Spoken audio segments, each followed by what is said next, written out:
For me, the why represents kind of a North Star. It's kind of like you're pointing the compass in a general direction in which everyone can figure out, okay, cool, we're growing in this direction. We're trying to solve this problem. Why we're here represents what we're going to do next.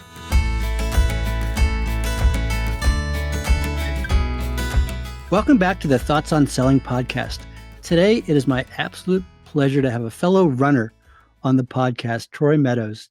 Troy and I bumped into one another. We've got some friends in common. I think one of them is Jonathan Levitt, who posts the podcast For the Long Run. This is not going to be a podcast about running, I think. Let's hope so. We'll find out. Troy, who is Troy Meadows? Oh, Lee, it's so funny because I have my own podcast. I have done 70 episodes. And what's the name of your podcast? The Mid-Packer Pod. It's a running podcast. Like I said, we're not going to talk about the podcast. But this is literally the exact question I ask all of my guests. So it's really interesting to get to answer that. So like, I'm a father, I'm a husband, I am a podcaster, I'm an ultra runner, I'm a marketer, and I've been an entrepreneur and still consider myself one. I'm always happiest when I'm building something. And, for me, I'm kind of in this new phase of my life where I'm like reevaluating the service that I want to bring to the world. And what I'm really like coring into and focusing into is like helping founders and helping small businesses find their why and establish culture within their organization. So that's kind of like, in a nutshell, that encompasses like all the things that currently get me out of bed. Well, what gets me out of bed in the morning is the fact that I got to get my run in before my son wakes up. But other than that, yeah, those are all the things. So right. And one of the reasons that I reached out to you is because of the prominence of the why in your conversations. And as you and I were talking earlier, this podcast represents a bit of a breakout from where the past 46 episodes have been. We've stuck fairly closely to topics directly related to sales and sales leadership and sales management, sales enablement, et cetera. And I think we're going to go a little bit more whole person. Okay. And so I'm counting on you to pull me through this one, Troy. Well, I'm honored that you would choose me to help guide you through this process, Lee. So anybody that goes and sets out to run more than 30 miles knows that it's a process and shit's going to happen. And if you don't have a why, you're not going to get there. If you do have a why, you're going to have a good time, no matter how badly you bleed. Yeah, no doubt. That's real for sure. That is definitely for real. So let's talk about whys. When you talk about why, there's both personal and there's institutional. When you talk about why, what are you thinking about? What's the purpose of the why? So for me, I'm a student of Simon Sinek. So it's like, for me, like why is like kind of at the core. It's kind of like, from a marketing standpoint, when you're looking at like creation, a lot of times it's like the what and the how, because you're like, you want to create the workflows and you want to have systems and like, where's the SOP document and all this stuff that wraps around operations. But like, when I was building my first, what I would consider true business, like when we found the why around that organization, it changed how we operated in a really meaningful way. And the impact that I found was that like now everyone can make decisions as if they were a founder if you have a strong why, right? So it's like, you mentioned it. It's like once you get to a certain level and size of a company, like no one working in the company cares about making the founders any more money than they've already made, right? But like when you're a small, scrappy organization, say 5, 10, 15, 20 people, you need everyone to be making very specific decisions and making decisions in a framework that says, hey, I want to make the best decision for the company. And the only way you can do that is if you've articulated like why that company exists, what the mission of that company is, and what the core values are that the company is trying to live by. If you're trying to think of it as an entity or a living, breathing thing that you're trying to bring into the world. And for me, the why represents kind of a North Star. It's kind of like you're pointing the compass in a general direction in which everyone can figure out, okay, cool, we're growing in this direction. We're trying to solve this problem. This is why we're here. Why we're here represents what we're going to do next. There's like a treasure map kind of aspect to it because you're trying to like kind of reach all these different goals, so to speak. The goals are like kind of marks on the treasure map. It's more the journey than the destination. Spoken as a true trail runner, right? Yeah, coming back to the trail running the running analogy, it's like, yeah, like if you don't have a really good why for why you're out there, like it's just really easy to say, my journey is over here because it's gotten really, really hard. And I think that's where I think we could take this full circle into like entrepreneurship and say, Yeah.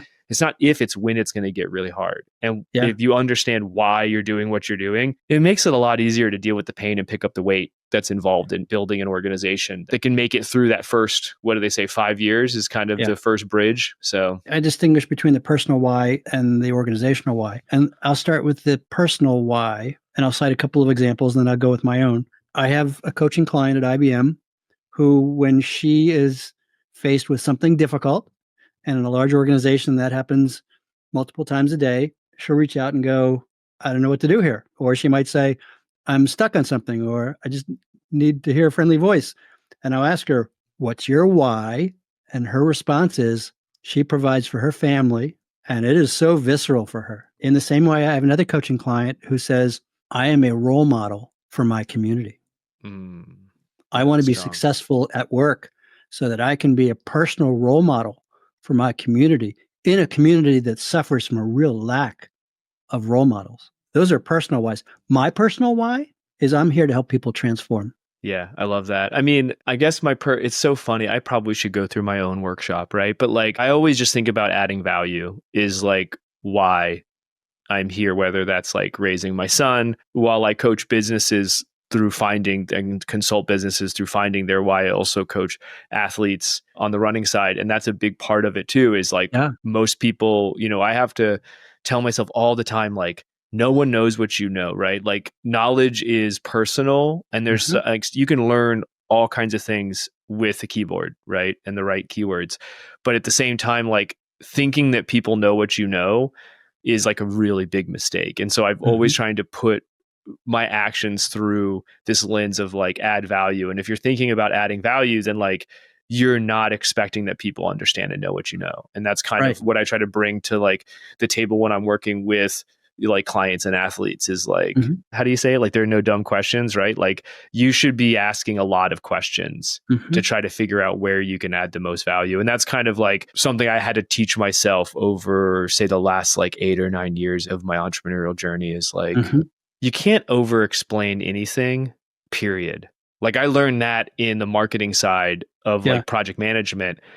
It's like so easy to just like rip off like 3 or 4 words and expect that the person on the other side of that conversation about this specific project you're working on understands all the context in your head. And I had to learn really quickly, like, no, you need to just spell it out for everybody. And if you can't spell it out in a couple of paragraphs and some bullet points, then you just need to pick up the phone and call somebody and start asking questions and make sure that you're on the same page. So like, I'm like rambling around this topically, but like at the same time, like I think from a personal level, if you understand why you were meant to be, then like, I mean, going back to the North Star, it like makes it a lot easier for you to make decisions based on like what aligns with the current and ever-changing value system that you're evolving around yourself. So, yeah. And on the institutional side, when I do account planning or opportunity development, one of the things that I coach my salespeople on is understand what the individual in the organization is up to, understand what the company is up to. And I cite an example. I wish I had taken a photo of this.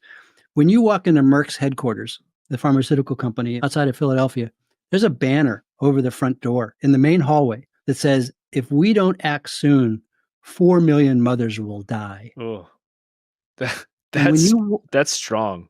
Talk about a why. Yeah. Right. So you walk into the office every day, you walk into headquarters every day, and you walk under that sign. That wasn't placed there by accident. Wow.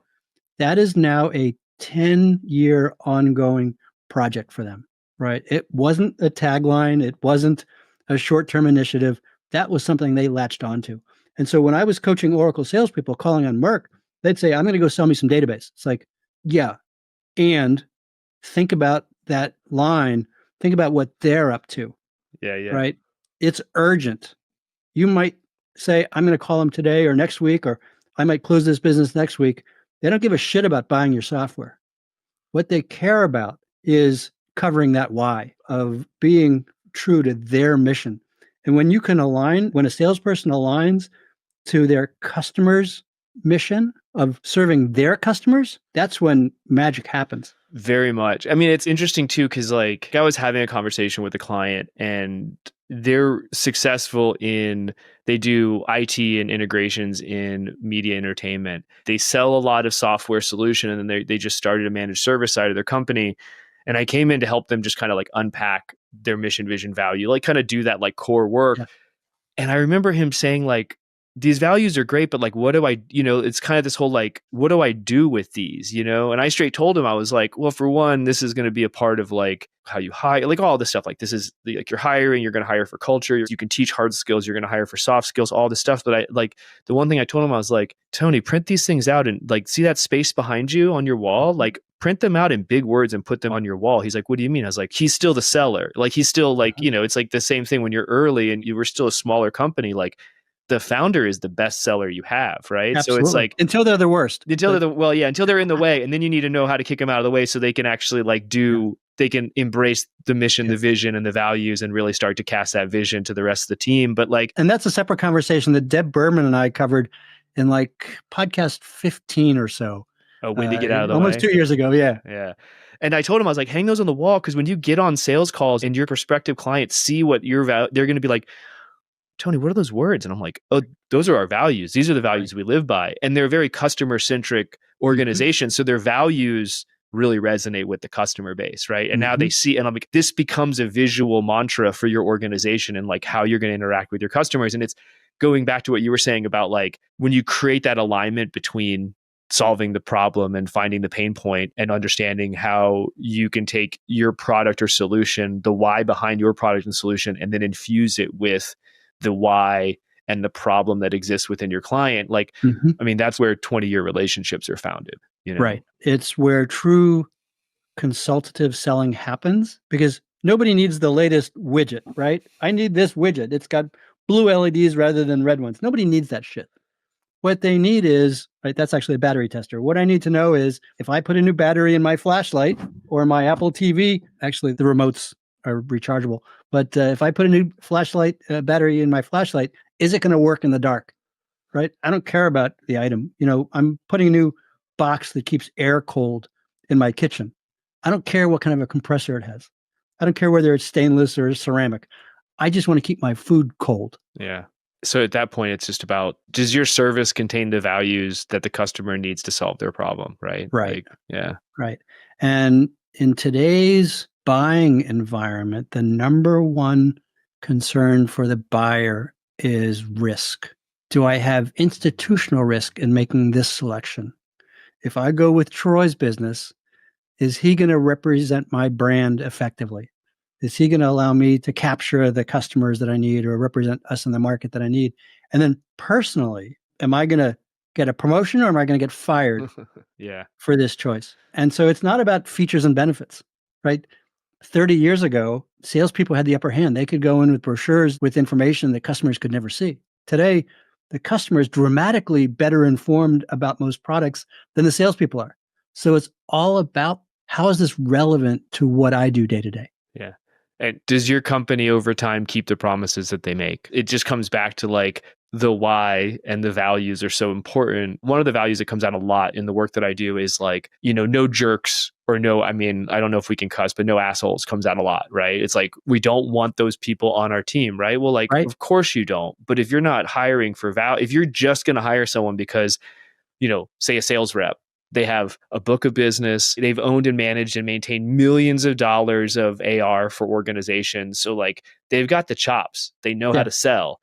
But like if you don't pass them through the no jerks test, now all of a sudden, like now you have people who are going to make promises that customer support can't deliver on. You're going to create a cycle that goes against the values of your organization, which is ultimately going to hinder the mission that you're trying to achieve. And then it's going to slow down the vision, because what's going to happen is you're going to have these people in your organization that like are driving down the success over time. It's short term. There's these gains that come up, but like if your goal as an organization is to like have lifelong customers try to create lifelong customers, like they're basically like going against that. They're going to end up Right. destroying that number one rule. And like going back to what you said, like, I mean, if you're being sold to, you can do all the research. You can already be armed with all the reasons why you don't need the product. And so the Right. salesperson's job is to basically showcase, hey, this is going back to what you said about Oracle and Merck's, like, you need to show up and understand what their why is so you can resonate with the values that that organization has. Right. And for the most part, customers have enough information. What they don't have is the ability to distinguish between good and bad vendors and good and bad products, or to understand how to implement. Because most salespeople see the job done when the customer signs the contract. Customer sees the job starting when they start the implementation, after the contract's been signed. So there's a real mismatch right there. I'm going to go on a tangent for a second though. Like in sales, have you ever seen, and this is an interesting, when I heard about it, it's a very interesting structure for me, but like they call it equity-based sales commission, where the salesperson doesn't get all their commissions. It's vested sales commissions, where it's vested over time. And so like when I heard about this, I was like, oh, this is interesting. I can see how a lot of salespeople would not be into this, right? Because if you're like type A, like go get those commissions kind of salesperson, you know, you don't really care. I mean, like you may care, but you don't really care what your sales or the agreements you're making are doing to the people on the back end doing the implementation. And like when you have a vested system where maybe they only start with 20% of those commissions and they earn those commissions over the lifetime, say a year, you put a horizon on the lifetime of the customer. And so it's like, you know, that like, if a customer stays with you for over a year, that the likelihood of them staying on for much longer than a year is like significant. So that's where you vest your sales team. They're like, you get 20% on the front end, you get 50% after 6 months, you get 75% after 8 months, 9 months. And then when you get to the 12 months, you get the full vested sales structure. Have you seen that implemented in any of the work that you're doing? Because I found that just that, if you could get your sales team wrapped around that, you're solving that problem that you just mentioned with the customer, because the salesperson's like, oh, I made the sale, done, on to the next one. The customer's like, I need this system, service, whatever, implemented correctly. And I feel like that just levels the playing field across customer support and the sales team. So in traditional product or license sales, I haven't seen that. The model is you complete the sale, the value's been delivered, screw the customer, right? If they don't get value, it's their problem, not ours. Salesperson gets paid.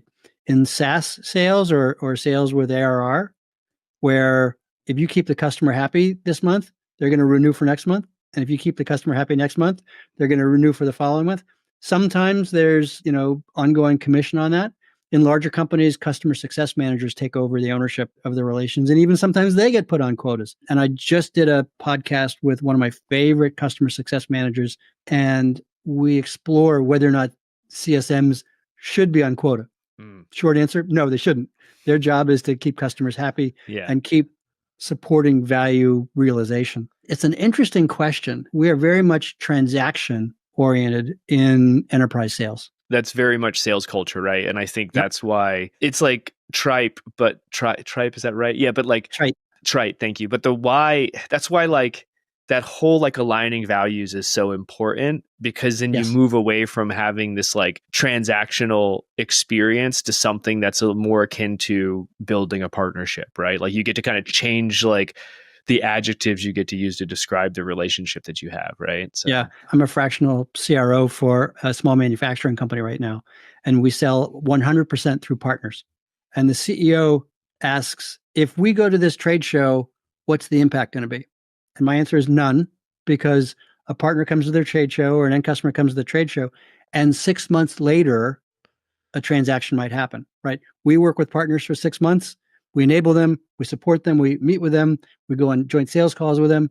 Then one of their salespeople is going to run across an opportunity, and 6 months after that, we're going to get an order, right? So on the partner side, that ongoing support and partnership is an absolute requirement. Here's another level of detail. Partners have long memories and they all talk to one another.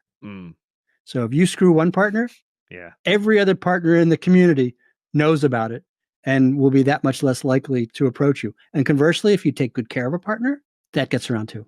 Although not as much, unfortunately. And the hard part, I mean, I'm a marketer, so like people are always like, oh, we got to do like the trade show thing is always like a quandrum, because people are like, What's should the we ROI yeah, of our like what's the ROI? And I'm like, well, like it just depends. Like it's cool to be seen, and a lot of time, CEOs, founders, they like that splash, right? It's the right? it's like the whole billboard thing, like Mhm. a CEO would rather spend $100,000 on a billboard than create a dedicated lead generation funnel system within their organization, right? Because it's just flashy. Ego-based organizational management, right? Yeah, but at the same time, like, man, if you land a new partner at the trade show, I mean, that could turn into 20 years of reoccurring revenue of That's right. revenue being created for your organization. And so it's like, to me, the trade show is about the team that you send, not the Mhm. budget that you deploy. So it's about Right. like, are the right people there that can create the relationships required to see business happening, to see like business happen again. And to your point, Lee, like 6 months is a long sales cycle. So like, how are you supposed to pin, unless you know for sure, like we got this partner at this trade, like you really can't pin down the ROI on a trade show budget. It's kind of that whole like, part of it is keeping up with the Joneses. You feel like you have to Mhm. be there because Right. everyone's there. Yep. If you're Um, not there, your absence is obvious. yeah, and so there's that part, but then it's also like when I'm thinking about like what success looks like with the trade show, it's always, well, like what's going to move the needle for the bit? Like what service do we provide?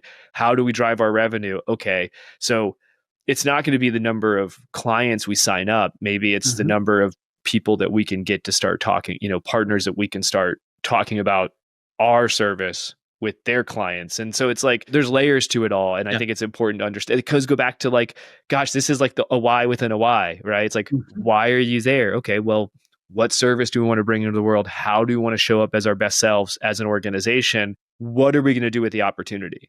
Right. Just as a quick aside, so for those looking for little tidbits that add value, 3 tidbits for trade show success. Number 1, take nothing for granted, right? Don't assume that a single person is going to walk through your booth. So make lots of appointments, right? Number 2, book your dinner reservations 6 months in advance. Yeah. And your Thank you, Brian. hotels. What? No, no, no. So yes, absolutely hotels. But specifically, right? If you're the regional sales rep and executive management's coming in to see people, if on Tuesday afternoon they go, "Hey, we want to take someone out for dinner tonight," it's like too late. So an old friend Brian Simons used to be his tagline. He did event management. It was like events, shows, and dinner. And if he was in New York, he would book like 5 restaurants each night. And so the client would say to him, "Hey, Brian, we need to take someone to dinner tonight. What do you got?" And if he hadn't planned ahead, it's like, "Well, I can get you in the Gotham Bar and Grill at 1:30 in the morning." It's interesting you mentioned that too, Lee, because like you can always cancel the reservations. That's right. Like no one's asking you to put a credit card down so you can hold a table of 8. Well, You in know? these days, New York, they do, but that's Well, yeah. Anywhere else in the world that I've ever been agreed. to a trade show, you can always cancel your reservation. So I actually love that. I'm going to remember that if I'm ever Yeah. doing trade show work again. So And here's the third tip: bring a stack of 20s. Come on, Troy. I know where you went on that. Bring a stack of 20s. And here's the reason. I was at the Javits. Somehow we had forgotten to order a power drop, right? And the nearest power was 8 feet away from our booth. And I flagged down one of the guys in a uniform and he had a clipboard. And I said, "We need a power drop." And he said, "Fill out this form in triplicate and submit it, and we'll get it to you by next Thursday." And it's like, "Well, the show starts in about an hour." And he looked at me and he shrugged his shoulders. And I pulled out my wallet and I grabbed 2 20s and I said, "Are these the correct forms?" He said, "I'll be back in 15 minutes." yeah. Yeah, no, I mean, let's not get started with in my last corporate job, it was like what Freeman's, and there's always a handful of companies that are managing the trade show deployment. And you're just like, I cannot believe I have to deal with you guys to do this, Yeah, So yeah, love it that. is what it is. Yeah, no. They have their whys too, Yeah, Troy. they do. You're right. Yeah, yeah. So let's get back to the why. In your work, you said that you spend some time exploring with your customers who they want to call on and how. Let's go into more detail on that. How do you correlate the why development in marketing with the why follow up in sales? What's your experience there? Yeah, I mean, so the work I mainly do will be like a 4 to 9 kind of stage engagement, right? A lot of Mhm. times it's just a 4-stage workshop where you end up with your mission, your vision, your values, and then there is a framework that I have in place to kind of like to do goal setting. based on your vision, and then how you can take that vision, walk it backwards into that 3-year, 1 year, and then quarterly, monthly, right? So that you can kind of like use that framework to keep everyone on the same page. That works really well from a very like high level. But like, I think the next kind of work that I'll do is really on the messaging and positioning based on what comes out of that core workshop. And then that can slightly change, right? Like the way you develop your personas for your customer may slightly change the messaging that you're going to put out there and give to the sales team. But like all of it is still wrapped around the core values that the company actually has. And so I think what's important is that you understand what that why is for your organization. So you know what that mission, you have a very well articulated, easy to say one sentence, maybe two mission, vision, values, and then mission, vision, and then no more than 6, sometimes 7 values. 4 to 6 is like ideal, right? Because then it's like, now you can take that, and from that, infinite possibilities exist in the messaging, but then you need to hone in on your messaging. Really, you start with like a messaging matrix. So it's like, who's it for? And then the messaging, right? You understand your personas, then you can create a position statement. But ultimately, like from that core vision, mission, you get a narrative document, you get a position statement, you get a core messaging framework, you can articulate an elevator pitch for your sales team, which is basically just your mission with a little twist, like some twists that are very specific to the customer, right? They're it's a customer focused mission statement, basically. Going into visual, like your visual and verbal brand guidelines come out of all, like it's like what we're talking about is like, we're talking about first principles for your organization. Right. We're talking about like drilling them down into like, this is the very core, the nucleus. And then outside of that, you work inside out to kind of create all of the messaging, positioning, which turns into all of the stuff that, the sales enablement stuff, which is like so important. But like, let's talk about that transition, because what you're talking about is the one to many perspective. Totally. And then when you move into the sales enablement discipline, it's the one to one, where the salesperson needs to know, who do I talk to and what do I say? Yeah. And that's where the sales team needs to understand the why, but then they need to be really good at understanding the customer too, right? And I think there's a juxtaposition there. We briefly talked about it in, kind of earlier on. You gave a great example with the whole Oracle Merck side of things, but it's really trying to figure out, like, at least in my experience in sales, it's like you're using the values that your organization has and the mission, which is basically like, if you're in product, the mission is that the product solves something, right? Yep. And then one would hope. Yeah, that's like one would hope, right? And so like you've identified that this client or customer should be whatever, they call it on avatar, right? You should be able to solve a problem for them. And then it's really about articulating those, like really letting them live in that pain. Like you kind of spring out those pain points. Yeah. You do that through the messaging. You do that through like asking really good questions. You do that from like actually listening. So you ask a couple questions and you let the client really like open up in the beginning. Right. And then you kind of move into this like, well, this is how we can solve your pain. This is like, and then you kind of move them into the close and the offer, all that stuff. But like at the end of the day, like you're kind of creating frameworks that the sales team can use. And really, you don't want them to just like recite the pitch verbatim every single time. Like what you want them to understand is like, this is the problem, this is the solution. And then this is the half a dozen different ways that you can apply the solution to the pain points, right? And that just comes from like really understanding the personas that, like who are the key personas that you're trying to solve, that your solution is solving that problem for, and then articulating a messaging matrix that gives you, this is the persona, these are the 3 core problems that they usually see, wrap your messaging around, solving for that problem, right? And it's kind of like, it's a decent amount of work to get there. It's a decent amount of work to understand that. But like, if you know the problem you're trying to solve for, it's really, you just start to walk all that backwards back into the mission. And be ready for the pivot at the same time. Well, that's not actually our problem, but let me tell you what is. It's why it's called a matrix, because you're never just going to run into the idea. Sometimes you will run into the ideal avatar where you're like, oh my goodness, this is exactly how we went through it in my onboarding for sales for this company, right? But most of the time it's about... I had a 13-year-old soccer player say that to me, Mr. Levitt, I scored. It worked just like we did in practice. Yeah. It's like, Huh. And that's the thing that's cool about sports is you have the set plays. And so if you Yeah. run the set play right and the circumstance happens to fall in line, you look amazing as the coach. You're like, just like I drew it up, you know? Yeah.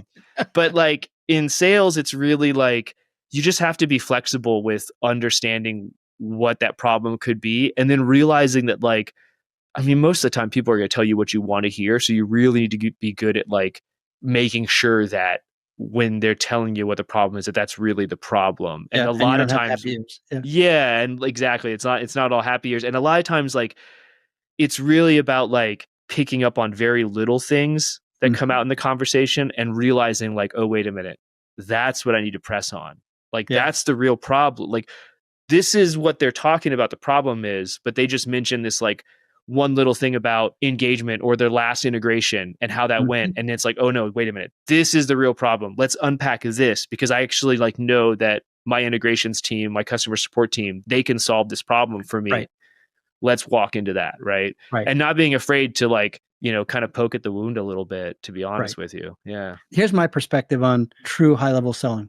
I never want a customer to say to me, I have this problem. Here's my budget. Right. I never want to have that happen because what that means is someone else has already conditioned their perspective on the problem and the solution and set the budget and probably also, hard coded themselves into the PO. I want to find a customer that has some level of latent pain. They have a feeling that something isn't working quite right, or there's an opportunity to do things better, but they're not sure. And they certainly don't know how. And they absolutely don't know how much. And they may have seen how their competition are solving certain problems and they're just like, how are they doing that? And they know that there's something going on that they're just not quite aware of, right? So if you can bring that awareness to them and say, oh, like so-and-so, yeah, and like those guys, like this is how they're doing that. Yeah. And like we can help you do that too. Now all of a sudden it's like, oh, wait a minute. No, I need that. Like I need you to solve that. That's a problem. You're kind of like able to articulate problems they didn't even know they had. And when you can do that and then solve them, now like you're going above and beyond what they even thought was the issue in the first place. You've created trust and you've added value, and now you're a real partner. You positioned yourself as someone who is like the guide.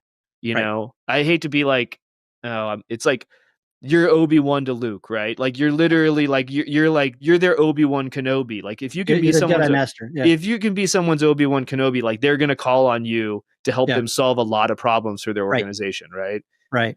Yeah. So I have a coaching client who calls on regional hospitals in the Midwest, and he sat through a lot of very specific product training, as you do in a large 3-letter company with a wide variety of products and services available. I won't mention the name, but it's Big Blue. So I said, what are the 2 primary issues that hospitals have? What are their 2 driving concerns? And he started kind of from the bottoms up. And I said, no, top down. Patient outcomes and staff retention.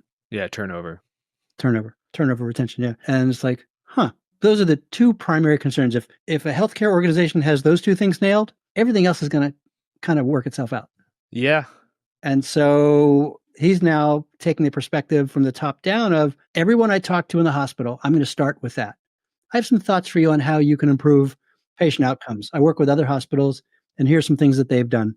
Similar size, similar nonprofit orientation. Where are you along this spectrum? It's interesting you say that because technically that's like you have to change the approach for every market and every company. But that's like if the patient is the customer and retention represents how well your culture exists in your organization. Mm-hmm. So then it's kind of like, okay, everyone that provides a product or a service, it's not customer loyalty, but like customer appreciation of the service you provide. And are the people willing to show up and understand why they're there to do the work, and they're willing to do the work, not because they're clocking in and pushing in this time code, but they really truly value the work that they do. We could take that same 2-part model back to Merck, right? Patient outcome. Our mother's dying, right? And staff retention. Do they understand the corporate why? Yeah. Right? Same thing, similar model. But yeah, you're right. And so many technology organizations start from the inside out of our stuff is better than everyone else's. Nobody freaking cares. Yeah, no one cares. It's not whether it's better or not. It's does it help us in our mission? And can the vendor support us in our mission? And what's my corporate risk? What's my individual risk? In the previous company that I built, it was a CPG company that sold a product that you consume. It was a high consumable, right? So it was consumed within a week usually. Yeah. And everyone is a very saturated market. And so everyone is like bigger, better. It's all about the product, the product, the product, Right. the product, the product. And what I realized once we figured out what our why was, I was like, well, technically, like there's me and 4 other individuals that were friends of mine that founded the company. And we're like, well, technically we're all like kind of environmentalists, right? So like, what if we just created a situation where now, like, we're selling a disposable product, so we definitely have a footprint on the planet that we're not proud of, but like, hey, this is where we're at. So what if we like wrapped philanthropic giving back to nonprofit charities that are doing really good work for, whatever specific things. We were in California at the time, so we were going to plant trees in California, and we were trying to help create habitat for the monarch butterfly. Like, I didn't have good access to customer data, but we did have some nascent systems that I could look at, and like their numbers were showing me that month over month since we implemented the program over the course of a year, our customer retention rate at specific retailers went up like 20%. Wow. That's phenomenal. I'm like, yeah, doubled. I mean, this is like, it showed me really quickly, like, no, I mean, everyone has the best product. Like, if you're telling me, hey, we have the best this, you're like, you move from becoming a commodity. You are becoming a commodity. Right. So like there's 6 items on the shelf and they're all the same, except they're all the best. Yeah. Right. And one says, we do something good for the planet. Okay. Now 5 are a commodity and one aligns with my values. Right. And that alignment is only going to align with a percentage of the people walking in the door. But like those customers are going to be your customers. Like you're creating your people, your tribe around that specific product.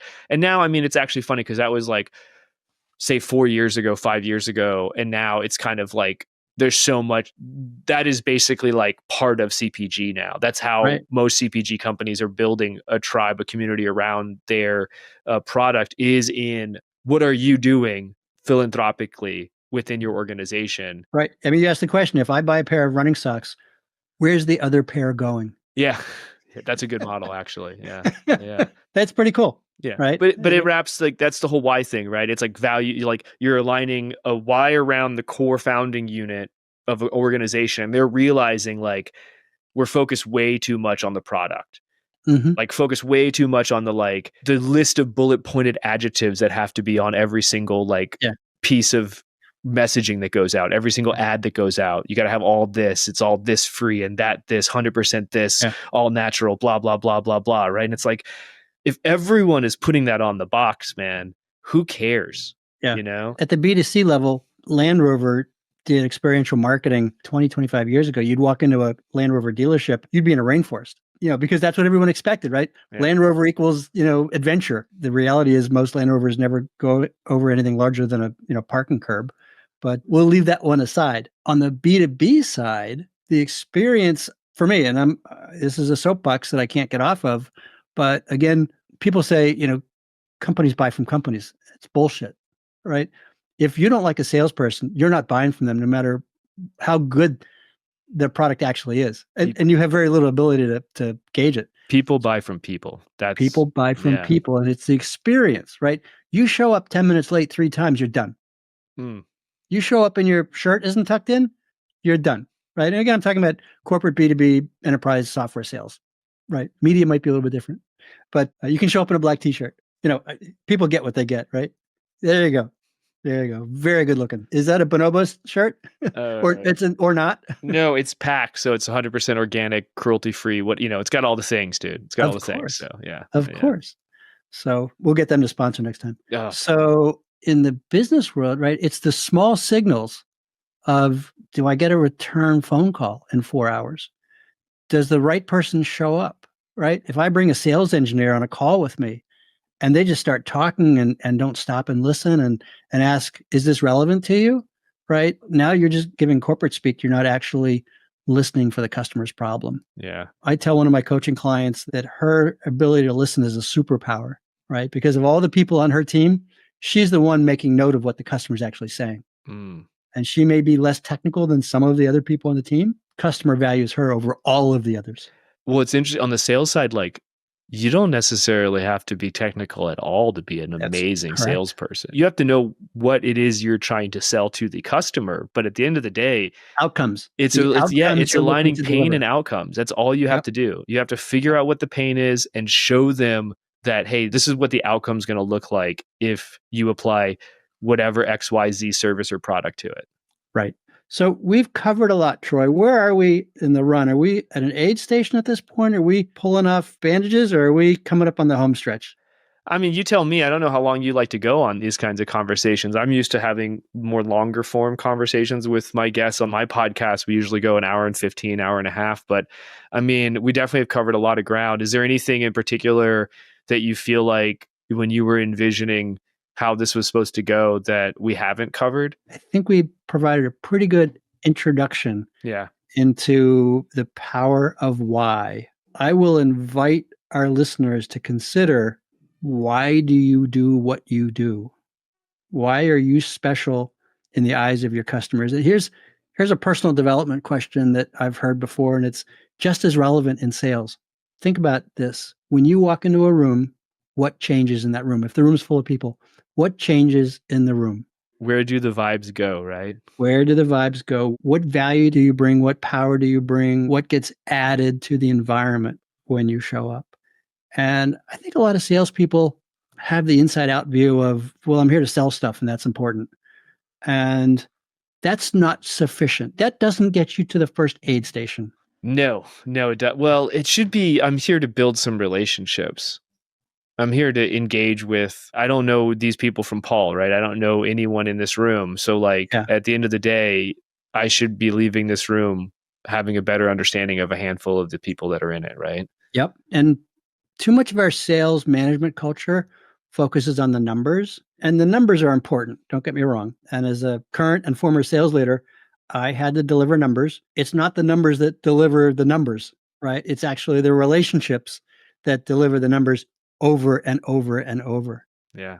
So I don't know what to do about that except to keep pushing on it. I invite salespeople to study the day in the life of their customers. And when I was rolling out a new product at Oracle, I started off with a day in the life of a VP of manufacturing quality, or a VP of HR, or a CMO, or a VP of safety. The VP of safety in a plant was my favorite one. We had an environment that would allow people to improve their safety performance. And so I would start off with a visual of someone erasing the zero on the chart at the front of every manufacturing plant that says number of days since last accident, or sorry, like 217, erasing that and putting up a big zero. And what that means to anyone that's ever worked in a plant is someone got hurt. Yeah.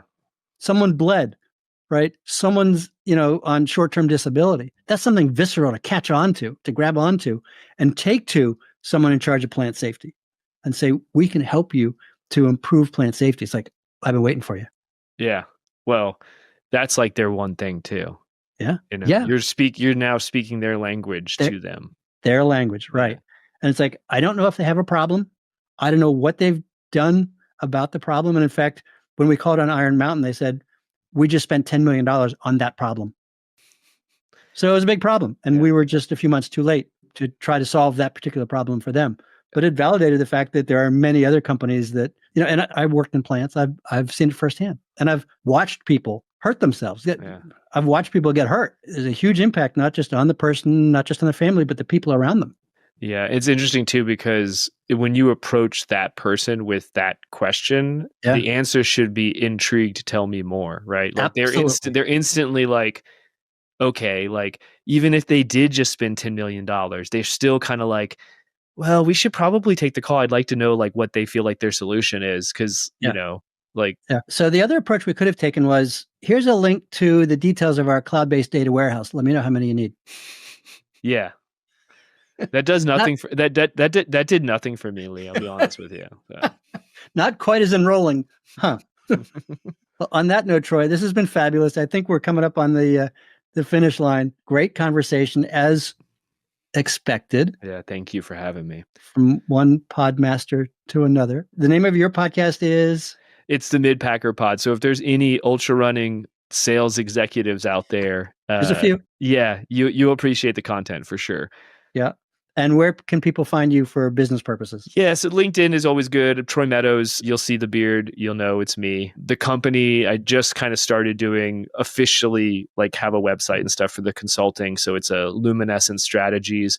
You'll see that on LinkedIn too. I'm active-ish on LinkedIn. I probably should post more like thought-provoking paragraphs of prose, but not all of us can just be keyboard warriors on LinkedIn as our day jobs. So that's right. Troy, it's been a pleasure. Come back soon. Yeah, the pleasure was all mine, Lee. I'm so glad serendipitously got connected, and the fact that I've been listening to your son's podcast for and known of what your son's doing in the wellness space, and then also the health and wellness space, but also in the running space for a long time. So I was just when you reached out, I was like, let's do this because this is going to be a lot of fun, and I had a blast, and looking forward to the next time we can connect and share war stories, so to speak. So cool. Thanks, Troy. Yeah, man. Thanks, Lee.